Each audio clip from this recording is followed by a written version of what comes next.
They're the boat owner, they're just getting started. What kind of qualification questions should we be asking them? So generally, when I meet folks for the first time and they're water maker curious, some of the things that I like to talk about and understand really is the vessel. What size boat are we talking about? Mm-hmm. What size water tank do you have on board? But then it's equally as important to understand the crew and the lifestyle of the Mm-hmm. individual owner. So, how many people are you going to have on board? Where do you want to go? You may also want to incorporate, aspects of your normal at-home lifestyle.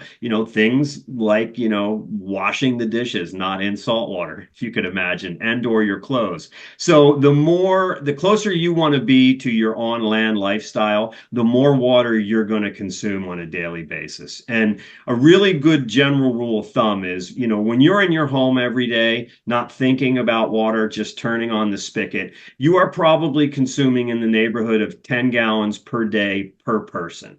And so, depending on how camp you want to be versus how much at home you want to be while on board your Right. vessel, you kind of want to tune to that baseline.